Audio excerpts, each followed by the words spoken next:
bahwa alasan Wujin ingin mengakhiri hidupnya adalah tertanamnya perasaan bersalah karena tekanan dari orang luar yang selalu menyalahkan atas kematian Nayong. Sehingga kini Wujin merasa bahwa dirinya lah yang telah membunuh Nayong. 가 있죠. 강우진 씨 이렇게까지 망가. 내가 죽였으니까. 네가! 우리 나영이 내 딸이 내가 죽인 거라고!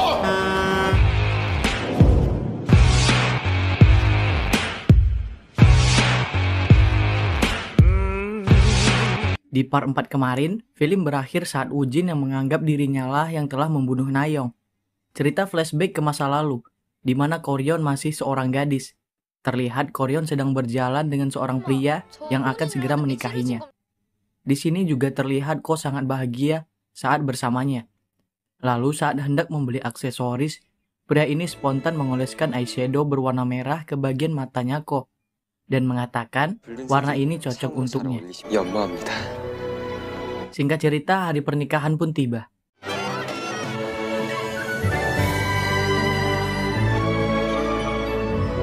Dan kini cerita kembali ke masa sekarang, Ko yang menjadi seorang dokter untuk Wujin. Kini Ko memberinya waktu 1 jam agar bisa menenangkan diri. Lalu cerita pun mundur ke setiap kenangan yang pernah Wujin lalui bersama Nayong. Saat perayaan ulang tahunnya Wujin, Nayong memberikan sebuah tanaman agar bisa dirawat sama-sama. Mereka melalui hari dengan bahagia, walau hanya berdua saja. Berlanjut pada kenangan saat Natal. Nayong yang telah menjadikan Wujin sebagai teman hidupnya, kemudian mengajak Wujin agar menikahinya, dan dengan senang hati, Wujin pun memenuhi permintaan Nayong. Di malam kejadian, Nayong yang mengemudi mobil menyuruh Wujin untuk beristirahat. Karena dia berpikir bahwa Wujin pasti kelelahan setelah mengerjakan proyek lagu barunya. Awalnya jalanan terlihat sepi, namun tiba-tiba datang sebuah truk dari arah depan, lengkap dengan supirnya yang ketiduran.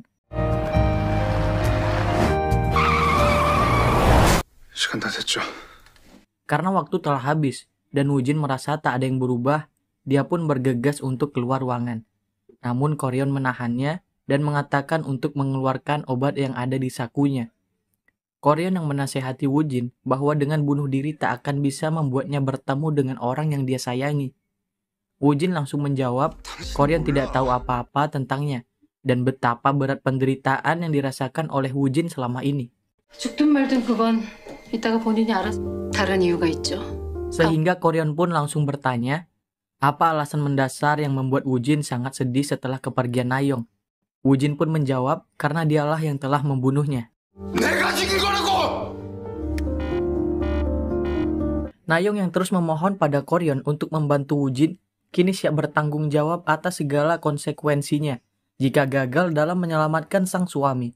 Karena Wujin mengaku telah membunuh Nayong, akhirnya Junwon meminta Nayong untuk menceritakannya lebih detail agar bisa membantu mereka dalam menyelamatkan Wujin.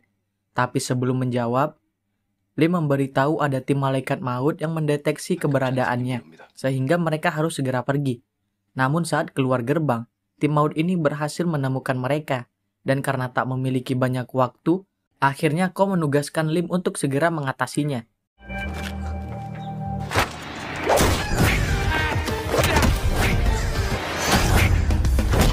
Nayong yang berhasil dibawa oleh Koryon, akhirnya menceritakan kisah masa lalu Wujin sebelum bertemu dengannya.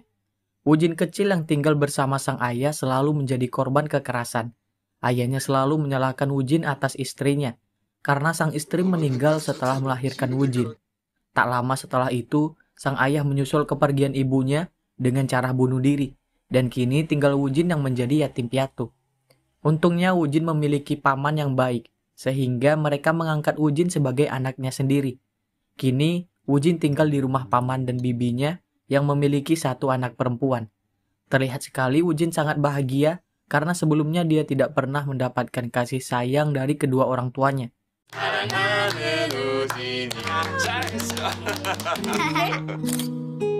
Sepulang sekolah, Wujin yang kehujanan masuk ke dalam rumah sambil memanggil ayah, ibu, dan kakaknya. Namun di rumah nampak sepi, tak ada siapa-siapa. Ternyata di tempat lain, keluarga Wujin mengalami kecelakaan mobil sehingga merenggut nyawa mereka semua. Dari sinilah Woo-jin mulai terpuruk lagi. Sambil mendengarkan radio, Woo-jin meminum banyak miras untuk bersiap melakukan bunuh diri. Namun tiba-tiba di radio terdengar sebuah lagu yang mirip banget dengan kehidupannya saat ini. Dan seketika Woo-jin pun mengurungkan niatnya untuk bunuh diri.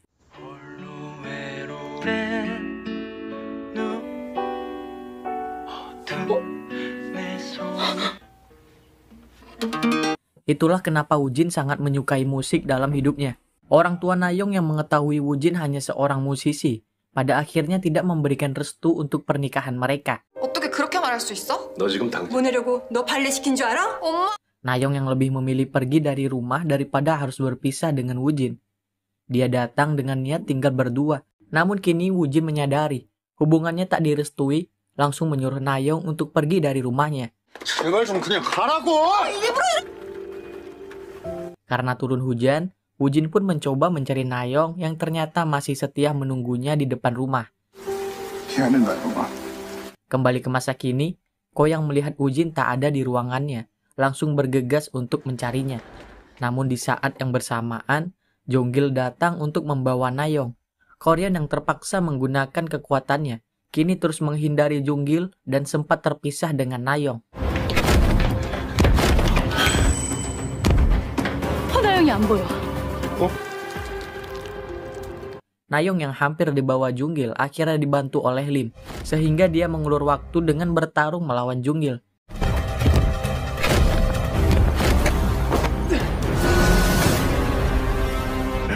손 놓으시죠. Korean yang melihat Lim tak berdaya, kemudian meminta Jong-gil untuk melepaskannya. Karena kini dia tak berdaya atas hilangnya kekuatan karena sanksi yang diberikan oleh Jumadeng.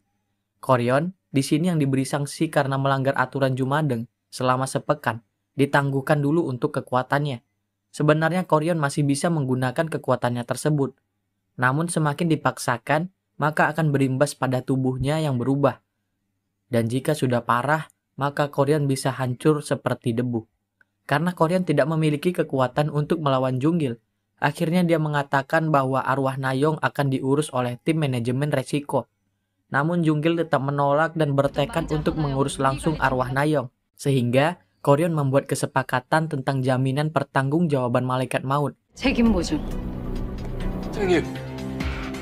Agar Jong-gil mengizinkannya membawa Nayeong untuk mencegah Woo-jin bunuh diri. Dan akhirnya Jong-gil menyetujui kesepakatan tersebut.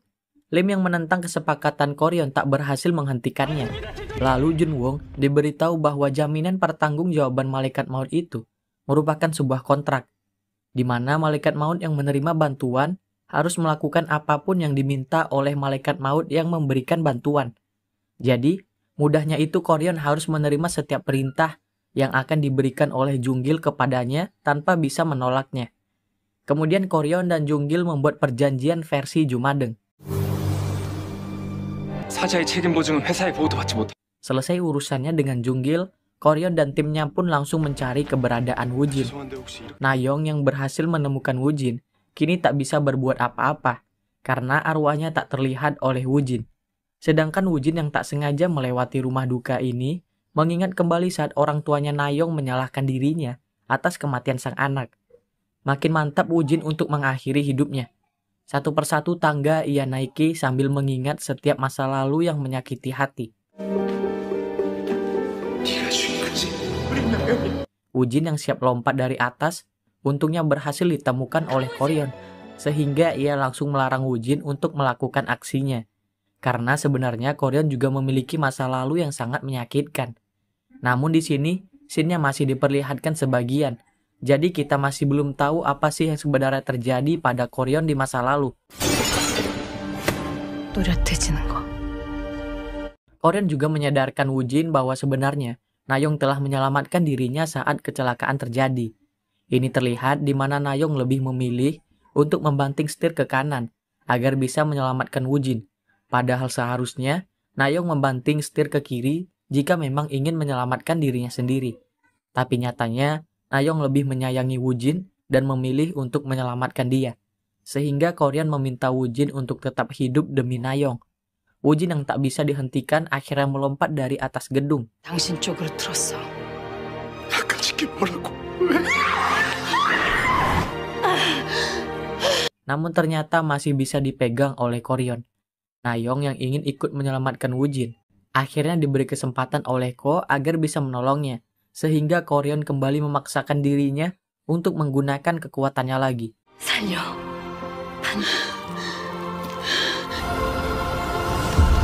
Nayong yang berhasil memegang tangan Wujin kini bisa bertemu di Jumadeng. Nayong memohon pada Wujin untuk tetap hidup, hingga nanti tiba saatnya mereka dipertemukan kembali. Nayong berjanji akan menunggunya di sini, dan Wujin pun akhirnya berjanji akan tetap mencintai Nayong di dunia sampai kematian datang dan mempertemukan mereka. 이래도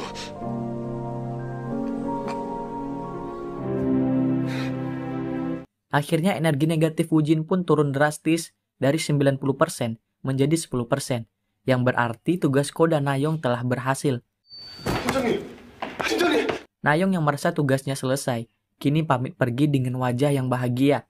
Dia juga berterima kasih atas bantuan tim manajemen resiko karena telah membantunya. Lim kemudian mengatakan bahwa Nayong mungkin akan dipertemukan kembali. 울어요? 아니요. Sedangkan Wujin kini sudah terlihat lebih baik dan memiliki semangat hidup lagi. 보고는 받았어. 련이 등 Di Jumadeng, sang kaisar menerima laporan bahwa tim Junggil berselisih dengan tim Koryon. Junggil mengatakan bahwa tim manajemen resiko telah menghalangi pekerjaan dari timnya. Namun sang kaisar nampak memihak pada Koryon karena menurutnya Junggil terlalu berlebihan dalam menjalankan tugasnya.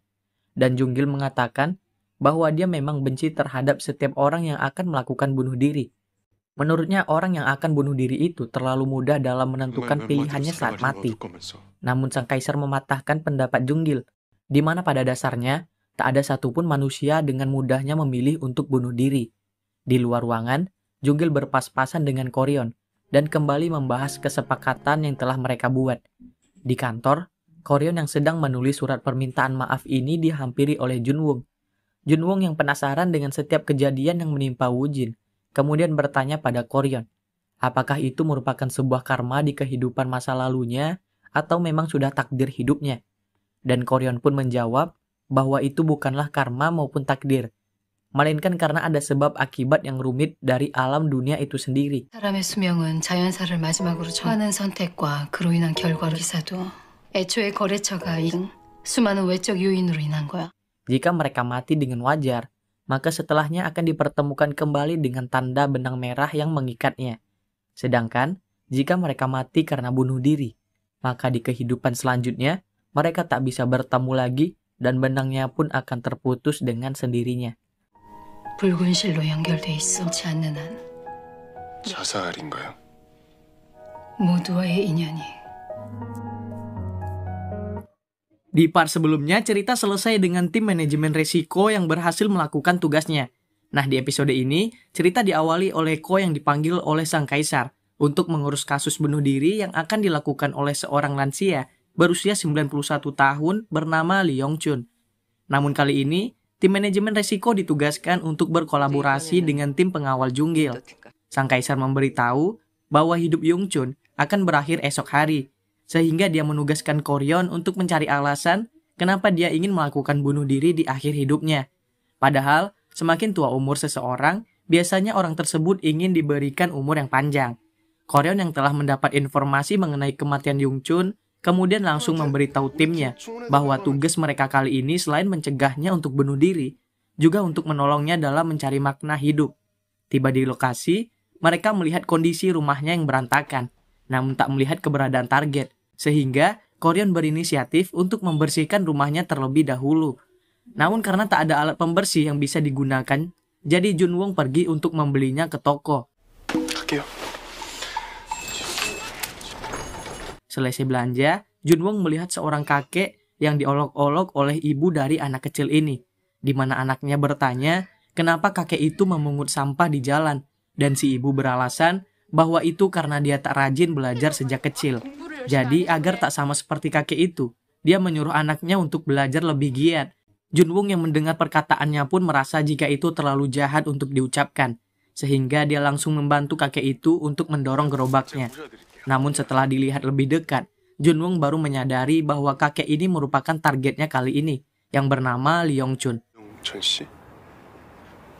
뭐 얼마 되지 않는 Agar tidak ketahuan, Junwoong mengaku bahwa dirinya merupakan petugas kecamatan yang memang datang untuk mengunjunginya.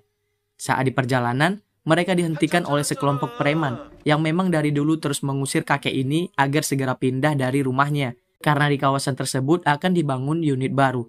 Sedangkan kakek memilih untuk bertahan karena dana kompensasinya terlalu kecil, sehingga tak bisa memenuhi kebutuhannya jika harus pindah ke tempat baru. Awalnya Junwoong menahan amarahnya, namun karena sudah keterlaluan, jadi dia melawan para preman itu, walau akhirnya saat dia sampai di rumah, wajahnya babak belur terkena pukulan. 이 전쟁터에서 나라를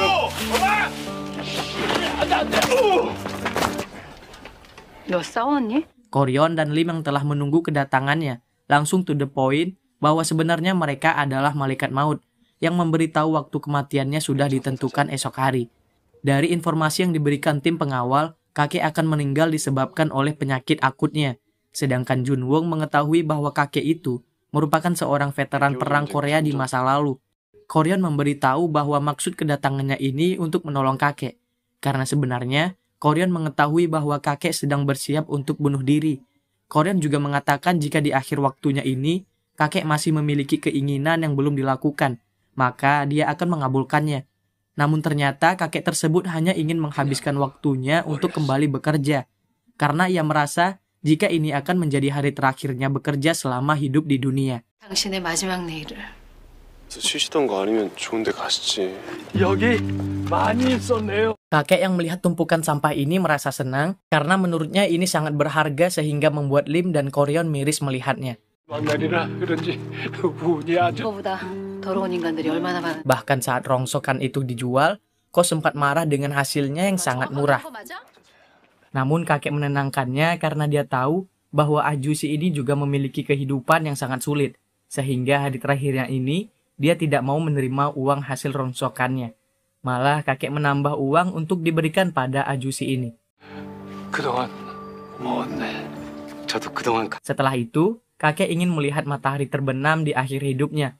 Karena ini merupakan hari terakhir kakek merasa bahwa suasananya sangat berbeda. Di mana kini dia mengingat kembali setiap masa lalu di dalam hidupnya. Ternyata, selama ini kakek memiliki sebuah penyesalan mengenai keputusan yang telah diambilnya di masa lalu. Kemudian cerita pun mundur ke masa sebelumnya, di mana Lee Yong-chun yang hidup di zaman Perang Korea pada tahun 1950 akhirnya memutuskan untuk ikut perang dengan sukarela karena ia ingin membela tanah airnya. Walaupun ibunya berat melepas kepergian sang anak, Yong-chun tetap pergi ke medan perang dan memberikan salam penghormatan. 금방 다녀오겠습니다.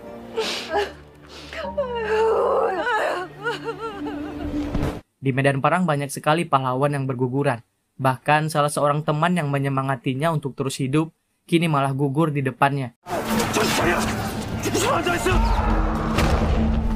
Sampai saat ini kakek terus mengingat satu nama temannya yang bernama Dongchil, di mana saat perang terjadi, kakinya terputus karena terkena ledakan. Namun saat Yong-chun menemuinya di rumah sakit, Dongchil malah menyalahkannya karena telah menyelamatkan dirinya. Padahal dia ingin mati daripada harus hidup tanpa sebelah kaki. 너 때문이야. 너 나를 왜 해? 꺼져! Setelah perang berakhir, Yong-chun pulang ke rumahnya.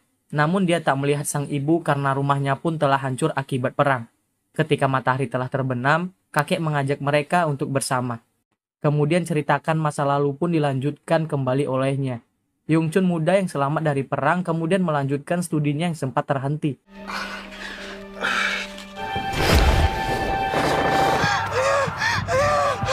Namun karena mengalami trauma di medan perang, Yong-chun menjadi kesulitan untuk bisa kembali ke kehidupan normal. Karena dia terus dibayang-bayangi oleh aksi perang yang menghantuinya. Ditambah lagi, dengan situasi yang saat itu sulit untuk mencari pekerjaan, jadi Yong-chun pun memutuskan untuk bertahan hidup dengan mencari rongsokan. 또 불안정한 상태니 Kakek yang keluar kemudian ditemani oleh Koryon. Kakek mengatakan bahwa dirinya iri dengan anak-anak muda yang lahir di zaman sekarang. Dan andai dirinya bisa terlahir di generasi ini, mungkin hidupnya akan sedikit lebih baik. Karena kini dia merasa bahwa dirinya menua tanpa ada satupun pencapaian hingga berakhir dengan sisa rasa penyesalan. Kakek juga merasa bahwa hidupnya tak berarti dan tak berharga, sehingga Koryon pun langsung menunjukkan makna hidup yang sesungguhnya. 할 것 없는 삶 보여주고 싶은 거지. Setelah dilihat dari atas gedung, kakek baru menyadari bahwa negaranya kini telah jauh berubah menjadi lebih baik. Koryon mengatakan bahwa jika bukan karena dirinya dan pahlawan yang telah gugur di medan perang, maka semua ini mungkin tak akan ada. Jika bukan karena dirinya juga, mungkin orang-orang yang hidup di generasi sekarang ini tak akan ada. Maka dari itu, hidup yang kakek jalani sebenarnya sangat berharga atas segala jasanya.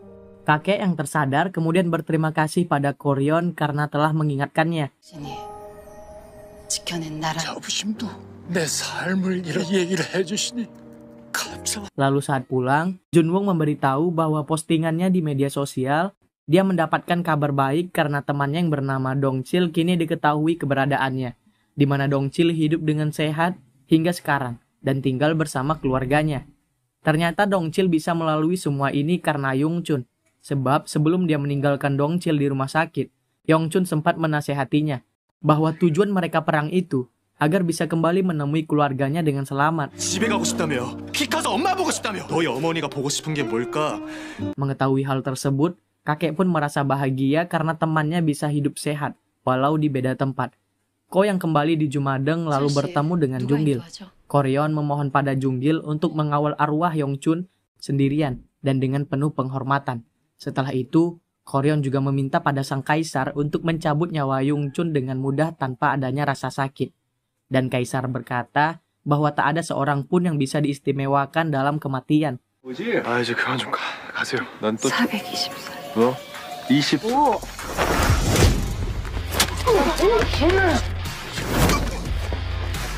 Yongchun kini sedang menghadapi ajalnya, kemudian ditunggu oleh Junwoo dan Lim. Junwoo yang tak sanggup melihatnya, dia pergi keluar dan bertemu dengan Koryon.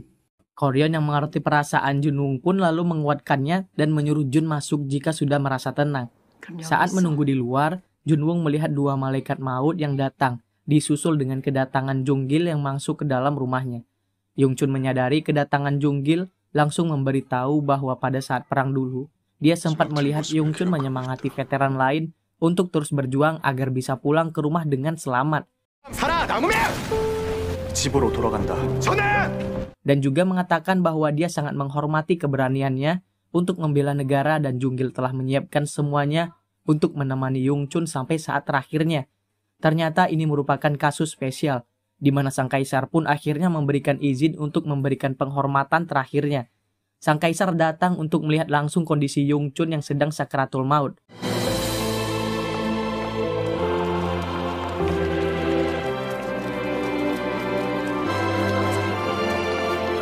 Karena Yongchun telah menjalani kehidupannya dengan baik, kaisar pun ikut berterima kasih atas segala jasanya untuk negara.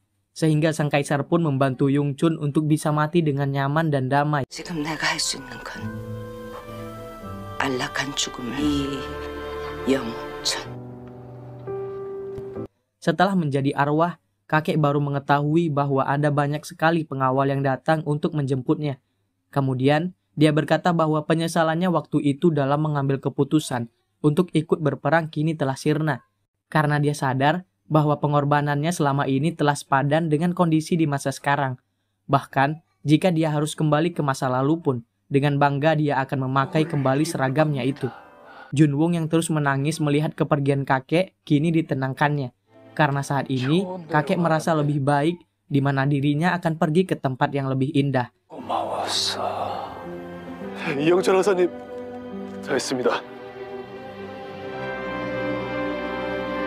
Dan sebelum pergi pun, sang kaisar menyuruh semua malaikat maut untuk menundukkan kepala sesaat, demi menghormati para pahlawan yang telah membela tanah airnya. 묵념하라.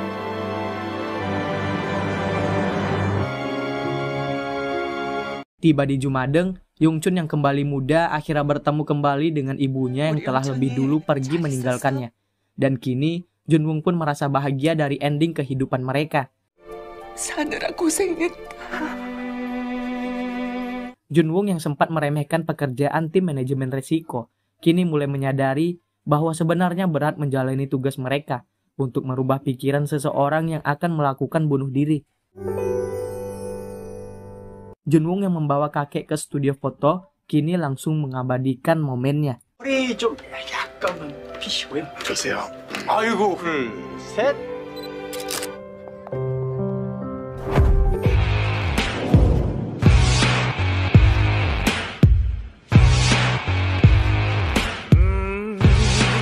Untuk kasus kali ini, cerita dibuka oleh Junwoo yang merasa jika Jumadeng terasa tenang tak seperti biasanya. 오랜만에 한가하니 좋네요. Sehingga Koryon dan Lim langsung mengingatkan untuk tidak senang dulu, karena itu bisa jadi pertanda bahwa di Jumadeng keadaan sedang sangat sibuk. Lalu tiba-tiba lampu kantor mati dan diikuti juga dengan notifikasi aplikasi yang menjadi error. Ternyata seluruh jaringan di Jumadeng terserang virus gara-gara telah mengunduh file gambar dari dunia fana dan mereka membutuhkan waktu 2 hingga 3 hari untuk memperbaikinya. Hal ini berimbas pada antrian arwah yang mengalami kepadatan karena mereka harus mengisi absennya secara manual. Tim manajemen risiko yang harus bertugas ini agak kesulitan karena mereka tak bisa melihat foto dari target utamanya, hanya mereka masih bisa melihat info yang menunjukkan bahwa target kali ini berasal dari tim pemasaran perusahaan SP Beauty yang lahir pada bulan April. Karena perusahaannya cukup besar, Koryon meminta bantuan pada sang kaisar untuk menambah personil dalam kasusnya kali ini. Namun karena masalah ini terjadi pada seluruh divisi di Jumadeng, jadi sang kaisar tak bisa mengabulkan permintaannya.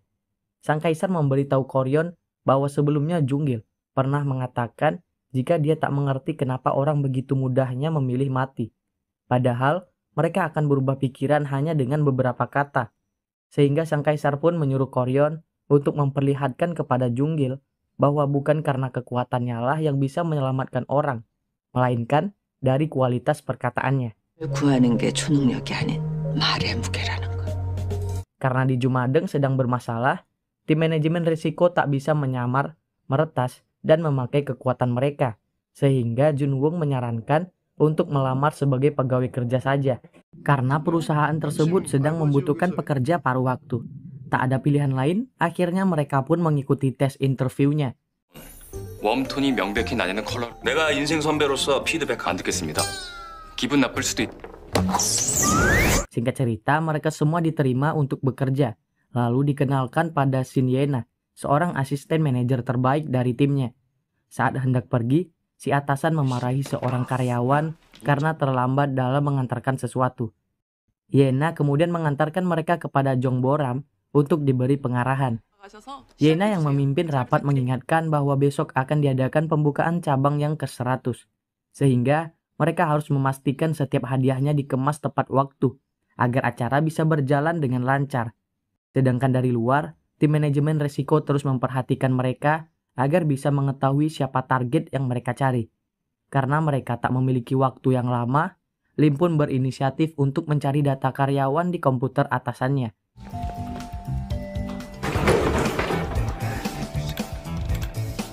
Dan singkat cerita, Lim pun berhasil menemukan data bahwa karyawan dari tim pemasaran yang lahir pada bulan April itu ada 4 orang. 김현, 우리 님들이 버린다. 그러면 버림받을 뻔했어요. Di antaranya Jong Boram, Kim Yong Jun, Shin Yena, dan Lee Dongja.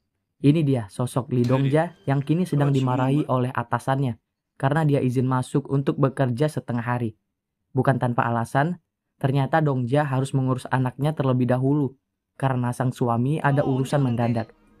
Dongja yang kebingungan karena harus mengikuti rapat, kemudian dihampiri oleh Koryon yang bersedia untuk menjaga anaknya sementara waktu. Di kantor, Kim Yong Jun meminta bantuan untuk mengatur kondisi barang di gudang. Lim yang super pede tenaganya lebih kuat langsung bersiap untuk membantunya. Namun, Junwoo tak mau kalah dan merasa lebih kuat dari Lim, sehingga ia menantang Lim untuk adu panco. 근육이 빡 붙는 스타일. 실험하죠? Dengan sedikit trik tipuan, akhirnya Lim berhasil mengalahkan Jun. 준비 동작이 둘, 셋. 팀장님.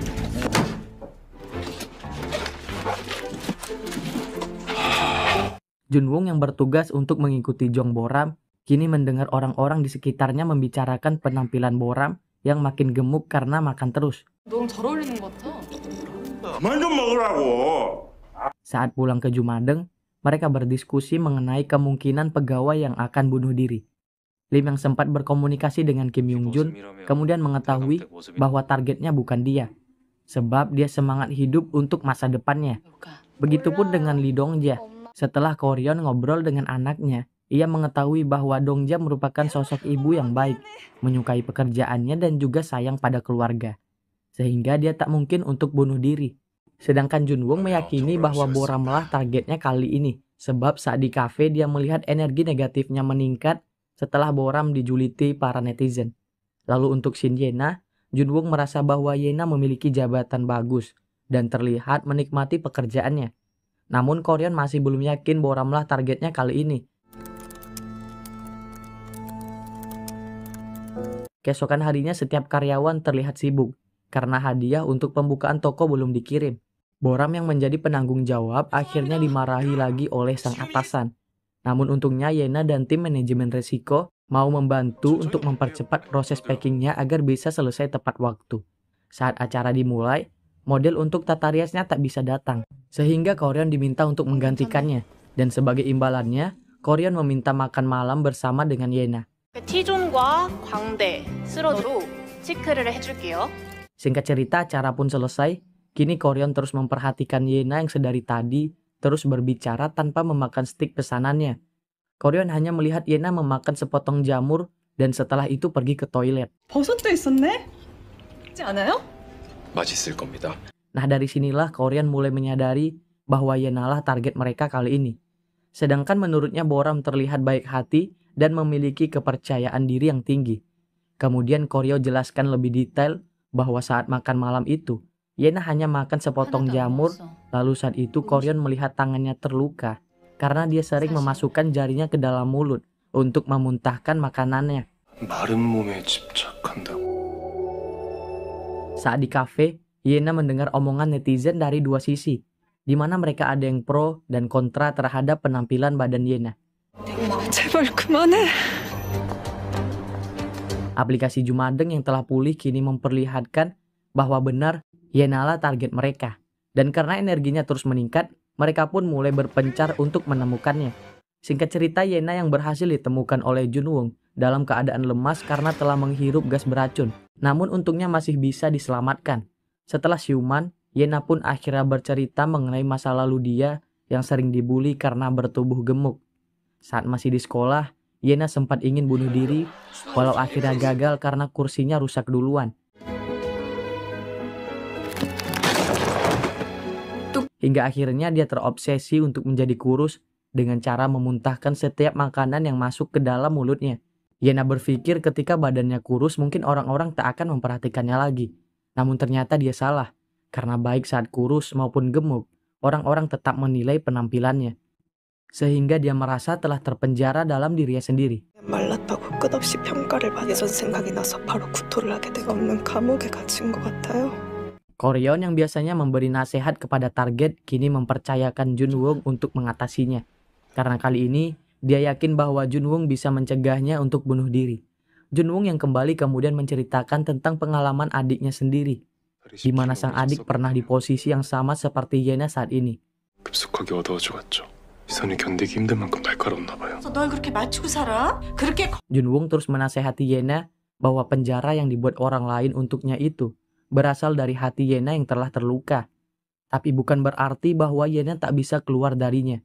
Junwon juga mengingatkan pada Yena bahwa tubuhnya adalah miliknya, bukan milik orang lain. Sehingga dia mencintai dan merawat tubuhnya sendiri.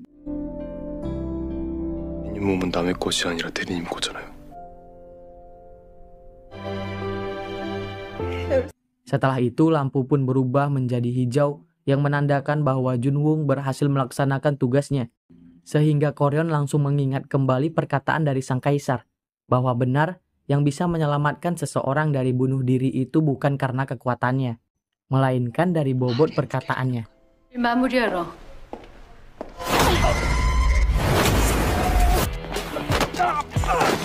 Setelah Yena berdamai dengan dirinya sendiri, akhirnya kita bisa melihat Yena hidup bahagia dan tidak lagi memuntahkan makanannya.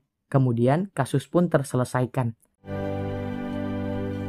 정말 맛있어요. 맛있다. Scene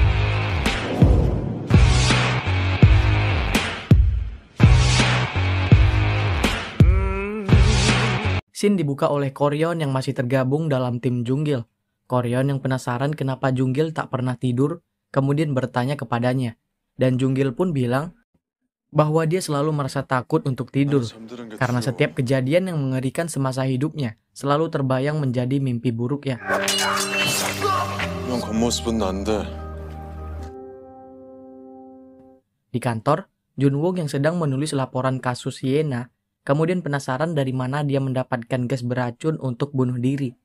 Junwook kemudian menemui Yena untuk bertanya mengenai gas beracun, karena dia tak mau ada korban lain yang menggunakannya untuk bunuh diri. Yena pun kemudian menjelaskan bahwa sebenarnya semua itu berawal dari Yena yang membuat postingan di media sosial tentang keinginannya untuk mati. Lalu suatu hari, ada seseorang yang mengiriminya pesan pribadi dan mengatakan bahwa mereka bisa membantunya.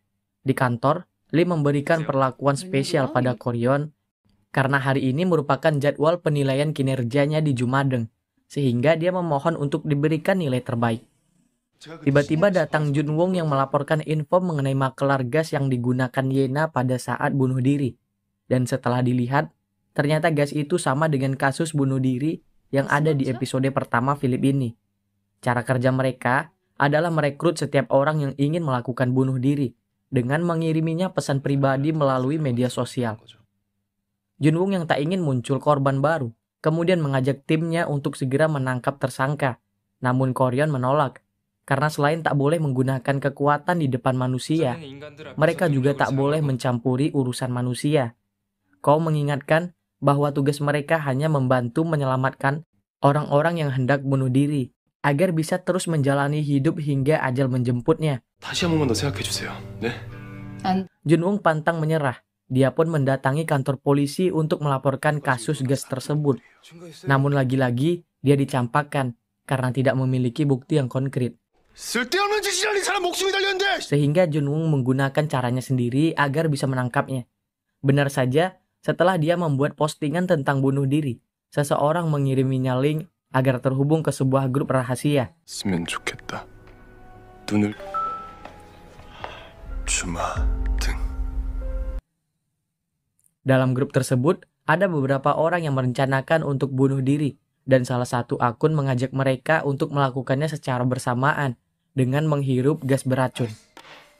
가는 길이 어려웠는데 동반자 주마등님은요?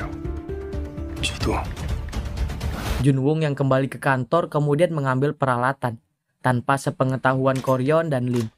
Dia pergi ke sebuah tempat yang dijadikan titik pertemuan, dan di dalam gedung sudah ada 3 orang yang menunggunya. Walaupun sedang menyamar, Junwook tetap menasihati mereka untuk tidak melakukan bunuh diri, karena ini bukanlah solusi dari setiap masalah yang mereka sedang hadapi. 다시 도전해봐요. 아직 전 그럼 취미나 창업적으로 생각해 보신 사람 같아요, 주마등님은. Setelah berbicara dari hati ke hati, Junwook izin ke toilet yang kebetulan ada di lantai atas. Saat berkeliling, dia melihat seorang pria yang membawa banyak gas untuk bunuh diri. Sehingga Junwook langsung berlari dan memberitahu mereka agar mengurungkan niatnya. Junwook juga mengatakan bahwa mereka telah ditipu. Karena sebenarnya, pelaku hanya mencari uang dari hasil penjualan gas tersebut. Junwook terus memohon kepada mereka untuk tidak menyia-nyiakan hidupnya. 그 사람 사기꾼이에요. 여러분들 이용해서 돈 벌려다 이를 붙잡아줬으면 하는 그런 힘. Ia juga memberikan sebuah kartu berisi nomor telepon yang bisa dihubungi untuk konsultasi. Akhirnya, 2 orang dari mereka melarikan diri. Sedangkan satu pria ini terus bertahan untuk membulatkan tekadnya. Lalu tak lama pembawa gas masuk. Dia marah karena melihat mangsanya telah kabur duluan. Sempat terjadi perkelahian antara mereka. Namun Junwook berhasil melumpuhkannya walau harus babak belur.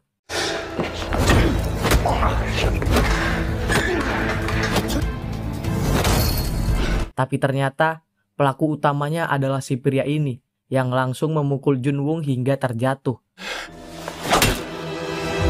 Junggil yang tertidur terus dihantui masa lalunya yang telah membunuh banyak orang. Lalu tak lama dalam mimpinya itu, tentang seseorang yang membuatnya terbangun seketika. Saat kembali bekerja, Koryon dan Lim tak melihat kehadiran Junwook Awalnya Koryon mengira jika Junwoong masih merajuk gara-gara tak dituruti perintahnya. Namun saat Lim melihat lemari peralatan, ia menyadari bahwa Junwoong pergi untuk menangkap si maklar gas. Untungnya, sebelum pergi, Lim memasang GPS di HP-nya Junwoong, sehingga mereka langsung pergi ke titik lokasi. Junwoong yang telah diikat kini siap dieksekusi dengan gas beracun bawaan maklar ini. Tapi tak lama, Lim dan Koryon datang untuk menolongnya.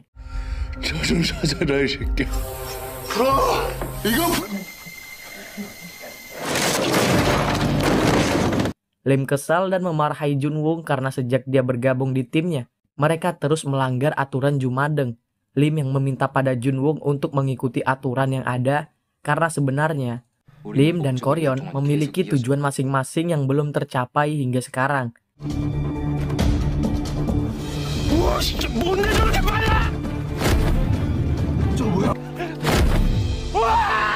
저승사자. Koryon yang berhasil menangkap tersangka hampir tak bisa mengendalikan emosinya.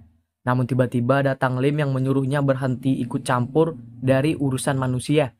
Sedangkan Junwoong mendukungnya untuk terus menghabisi si pelaku. Karena Junwoong khawatir jika dia terus hidup, maka akan bermunculan korban baru. Tapi tak lama mereka menerima notif bahwa si pelaku bernama Song Jin-ho yang harus mereka selamatkan. Karena saat ini telah masuk dalam daftar kasus bunuh diri. Junwoong tak terima jika seorang pembunuh harus diselamatkan oleh timnya. Namun Koryon dan Lim terus mengingatkannya bahwa siapapun yang telah masuk ke dalam kasus bunuh diri tersebut, maka sudah tugas mereka untuk menyelamatkannya. Dan saat mereka berdebat, pelaku malah minum racun yang telah disiapkannya. Lim menyuruh Junwoong untuk menelpon ambulan, dan dia menolak dan menginginkan Jin-ho untuk mati saja. Junwoong juga memilih untuk keluar dari tim daripada harus menolongnya. 최준호, 너만 정의롭지. 그게 위관팀이 하는 일이야. 그만두겠습니다. Saat Jun hendak pergi, Junggil datang dan mengatakan bahwa dia mencium bau busuk dari arwah Jin-ho. Junggil yang langsung memperingati Jin-ho bahwa kematian bukanlah akhir dari setiap dosa yang telah diperbuatnya. Hingga kemudian, dia memperlihatkan api neraka yang akan menjadi tempat tinggalnya.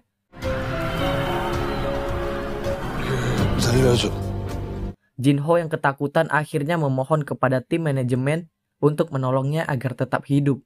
Sedangkan Koryon kini melimpahkan keputusannya kepada Junwoong. Karena semua ini disebabkan oleh Junwoong yang berani mencampuri urusan manusia. Koryon memberikan dua pilihan kepada Junwoong, antara menyelamatkan Jin-ho atau benar-benar keluar dari timnya. Hingga akhirnya, Junwoong pun memutuskan untuk menyelamatkan dengan menelpon ambulan.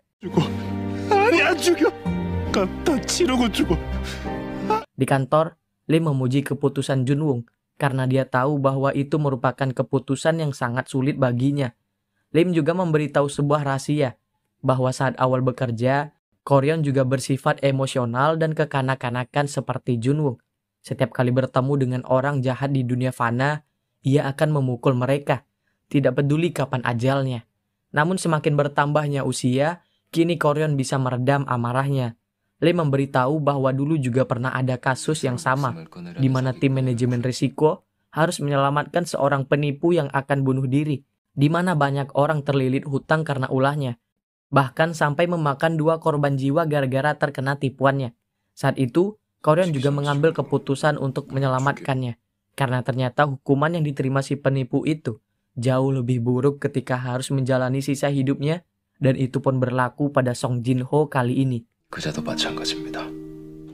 Terlihat, Song Jin-ho sedang terbaring di rumah sakit, dan dokter mengatakan bahwa Jin-ho berhasil diselamatkan, namun dia akan kehilangan suaranya. Lim kemudian memberikan barang bukti berupa video kejahatan Jin-ho yang berhasil direkam oleh perusahaan Jumadeng semasa hidupnya. Lalu, Junwoong pun mengirimkan bukti tersebut kepada polisi yang sebelumnya ia datangi.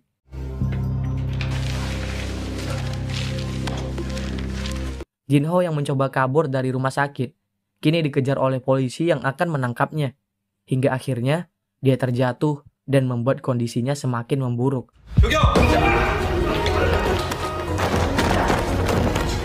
평생을 누워서 생활할 겁니다. Di mana dia tak akan bisa berbicara atau mendengar apapun lagi.